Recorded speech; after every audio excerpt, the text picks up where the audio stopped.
আজ সকালে জুলাই অভ্যুত্থানের অন্যতম সম্মুখ সারির সংগঠক ও ইনকিলাব মঞ্চের আহ্বায়ক শরীফ ওসমান হাদির মরদেহের ময়নাতদন্ত সম্পন্ন হয় রাজধানীর সোহরাওয়ার্দী মেডিকেল কলেজ হাসপাতালে। ময়নাতদন্ত শেষে তার মরদেহ নেওয়া হয় জাতীয় সংসদ ভবনের দক্ষিণ প্লাজায়, যেখানে লাখো মানুষের অংশগ্রহণে অনুষ্ঠিত হয় তার জানাজা।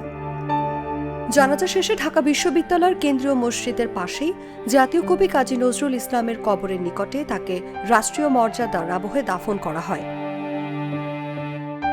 সকাল থেকেই সংসদ ভবন এলাকা পরিণত হয় মানুষের ঢলে। বিভিন্ন রাজনৈতিক দল, সামাজিক সংগঠন, ছাত্র সংগঠন ও সাধারণ মানুষের উপস্থিতিতে দক্ষিণ প্লাজা এক আবেগঘন পরিবেশের রূপ নেয়। জানাজার আগে সংক্ষিপ্ত বক্তব্যে বক্তারা শরীফ ওসমান হাদিকে জুলাই গণ অভ্যুত্থানের সাহসী কণ্ঠ ও অন্যায়ের বিরুদ্ধে আপোষহীন এক প্রতীকে পরিণত হওয়া ব্যক্তিত্ব হিসেবে স্মরণ করেন।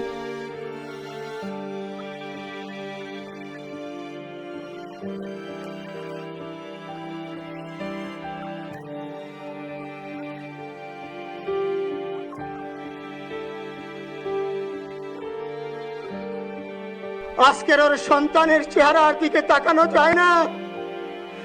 আজকের আমার মা প্রায় পাগল হয়ে যাচ্ছে। সবচেয়ে ছোট ছিল শরীফ ওসমান হাদি, আজকের তার লাশ আমার কাঁধে বহন করতে হচ্ছে। জানাজায় অংশ নেন বিভিন্ন রাজনৈতিক দলের শীর্ষ নেতৃবৃন্দ, বুদ্ধিজীবী, শিক্ষক, সাংস্কৃতিক কর্মী ও বিপুল সংখ্যক ছাত্র জনতা। অনেকেই চোখের জলে প্রিয় নেতাকে শেষ বিদায় জানান। অনতিবিলম্বে দ্রুত সময়ের মধ্যে হাদির হত্যাকারীদেরকে খুঁজে বের করতে হবে, জুলাই যোদ্ধাদেরকে নিরাপত্তা দিতে হবে।